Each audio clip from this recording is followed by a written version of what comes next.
Hey, and welcome to another episode of Motors and Meats.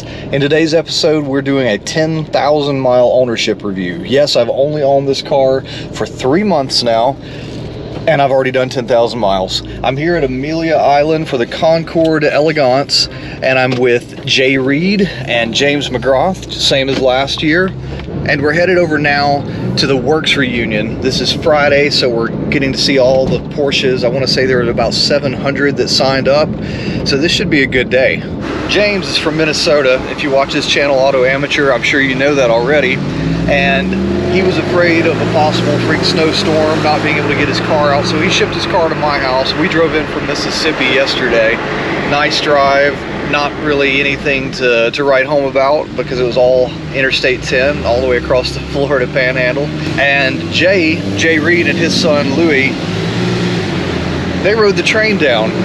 They have the train car that rides down from Washington DC to Orlando, so he loaded his 928 on that and brought it with him all the way down here. While James's car was with me, he asked me to give it a drive every now and then. I think it sat with me for about 2.5 weeks, and he has a 2018 Carrera, so that's the 991.2, so it's a 3.0 liter twin turbo, but it's not called a turbo, but it is a turbo, but it's not. It's not confusing at all, right? I got a chance to try out the differences between that and mine. His is 9 years newer, mine's a 2009, but mine's a Carrera S. So given that it's an S, it ends up being slightly more powerful than his 2018 standard base Carrera. But with those turbos, he has a fair amount more torque. And that's noticeable whenever you're just pulling off the line. Given that the 2009 model Carrera and Carrera S were the first year of the 997.2, the first year to use the 9A1 engine, the comparison between this and the 991.2 actually does make sense because it's very similar in a lot of ways to a 991.1. This was the first year that had a PDK transmission, and the PDK in this one feels almost as good as the PDK in James's car. Where I notice the difference the most is if I leave the car in normal mode, like I'm in right now, and if I put my foot down, as long as I go all the way to the floor, something happens. But if I don't go all the way to the floor, it just lugs and pushes on, and I've almost gotten myself into trouble a couple of times. I mentioned that in my 3,000 mile review video, and you can see that here. But I have gotten a little bit better since then about remembering to keep my hands over the paddles in case I see that I need to accelerate more quickly than whatever gear the PDK has decided I need to be in. My 996.1 that I sold about 4.5 months ago, compared to that, this is a very modern car, and it still feels like a modern car. I'm in total comfort. I don't have cooled seats, but I do have heated seats. I have satellite radio. I have the PDK transmission, which is totally modern. I have Alcantara headliner, nice leather seats, everything. The fit and finish is really good with a few exceptions, such as if you look back here, this little plastic piece broke. I ordered a new one. It arrived the day that I left for Amelia Island. And obviously, since I've driven it 10,000 miles in 3 months, you know that it's a comfortable cruiser for across the country. I've penciled in a track day in September at Barber Motorsports Park. I know I've only been to 2 tracks, so I don't have a lot of experience as far as this track versus that track, but I know that I do love going to Barber Motorsports Park. It's not the highest top-end speed track in the world, but it has a lot of really fun technical sections. If you go back about 6 months ago, I did a video with James and Jay where they argued on behalf of which car I should buy next. Jay was arguing on behalf of a classic car. I was looking at a Porsche 911 SC, like from 1980, 83, somewhere in there, and I was specifically looking at a Targa, and he argued on behalf of that. James argued on behalf of getting the car that I ended up getting. I would say that if you watch the debate, I was more emotionally swayed by Jay's remarks and really was interested in getting that classic car. But knowing that I was going to be driving it as much as I do drive it, I'm glad I got the one that I did. But we're actually pulling into the Corral parking right now. Take a look. Ooh, they're everywhere. Look at those beautiful air-cooled cars. Look at those beautiful water-cooled cars. Let's take a minute and look around, and then we'll get back to this.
as is expected in Florida, it did rain, and it has rained, and it is raining, and it's going to be raining all day long, just on and off. So we decided to go ahead and bail. We've seen every car that's here, and now we're headed to find some lunch.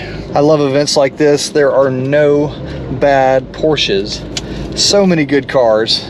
So back to the 997.2 Carrera S 10,000 mile ownership review. What are some things that I really love about this car? I love the cup holders. That's really weird, I guess, but I love the cup holders. I love that you can, close this back up to keep the trim covered up, even if you've got a cup in the cup holder.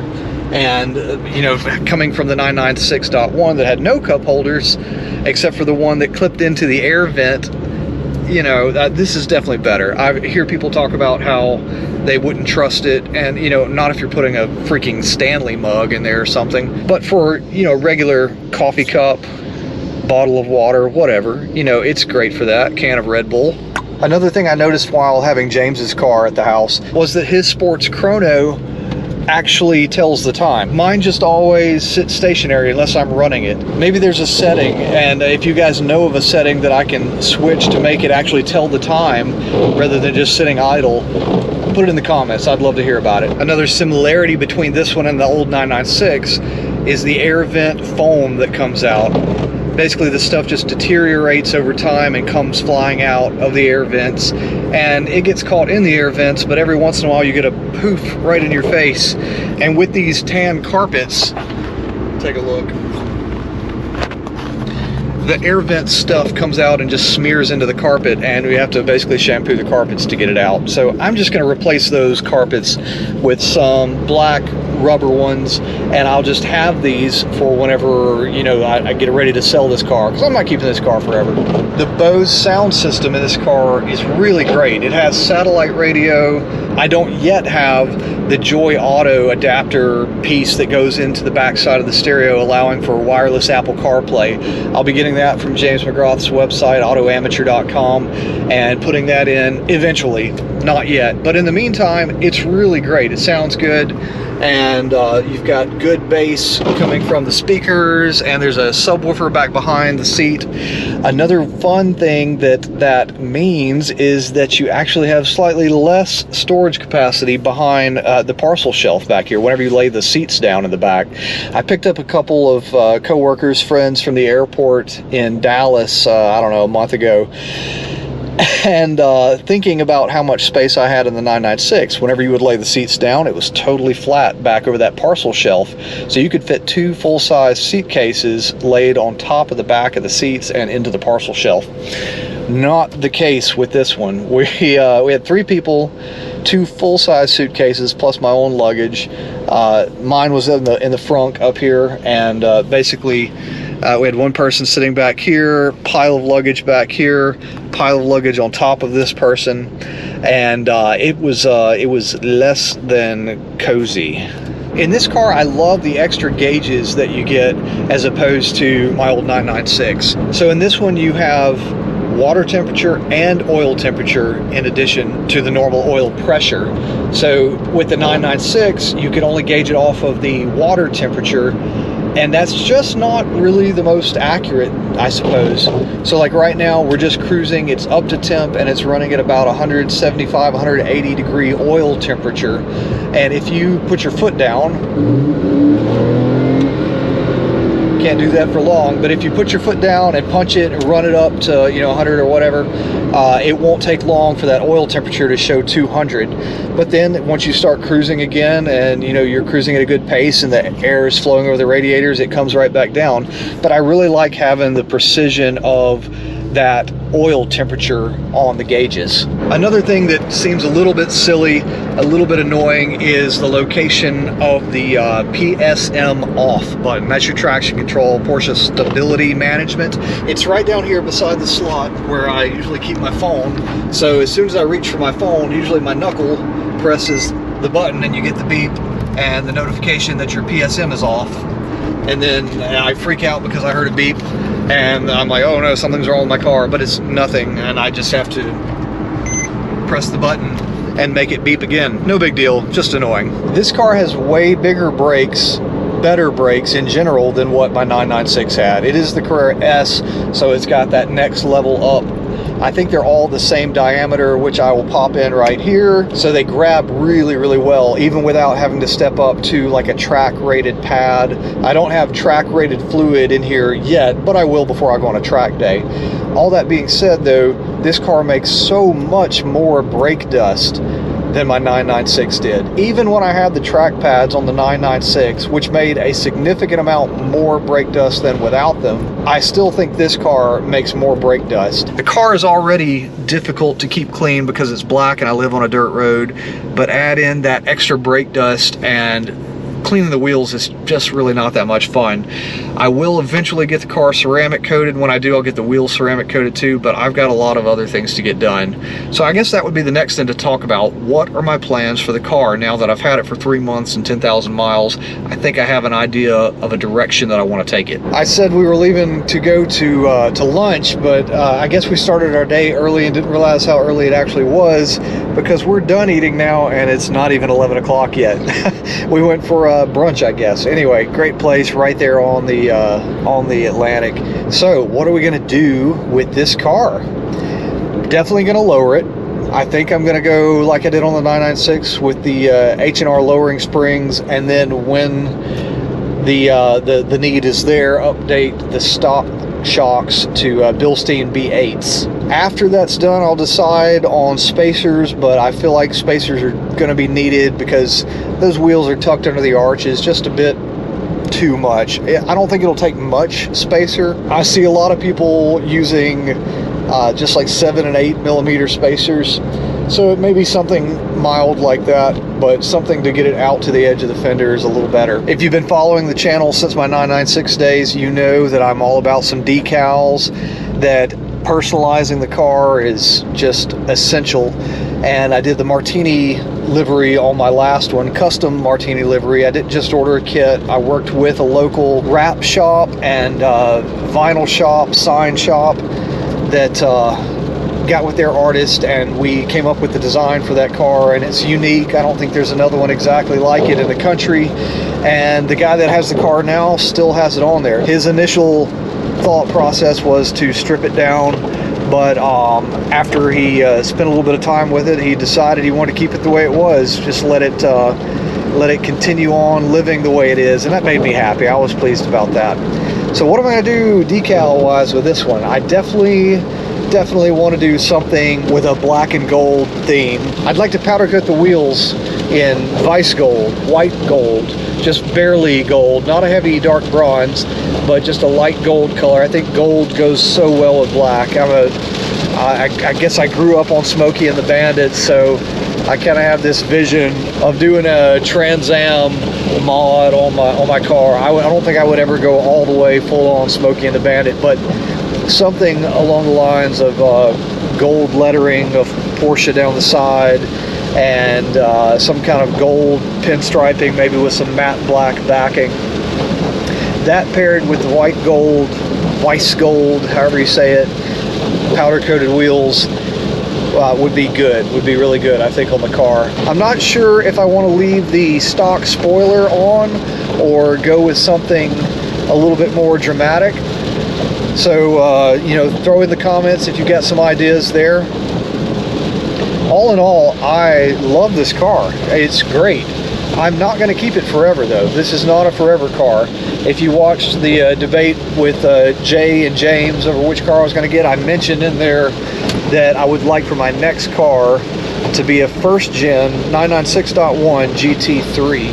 Those were not available in North America. They only made a Euro spec for those, and now that those are 25 years old, for the first run of those, the 99 models are 25 years old, those can be imported and made street legal in the United States. So I think I'd like to have this car for about 3 years, and then there will be a lot more years available as far as the 996.1 GT3 to import. And we'll go that route whenever the time comes. If you're considering buying a 997.2 and we're using this as, you know, like research for what to expect, I hope you enjoyed it. I hope it was helpful. If there's something that you need to know about it, ask. You know, I'm an open book. I always respond to my comments right away as soon as I see the notification. So I'm happy to help in any way I can. And if you're still one of my, you know, old school 996 guys, hang in there. I'm going to do an update video on my old 996 after the guy that owns it now finishes putting his coilovers on. He's done some really cool things to the car, and I can't wait to show that to you. So subscribe if you haven't already. Hit the like if you liked it. If you don't, hit the down.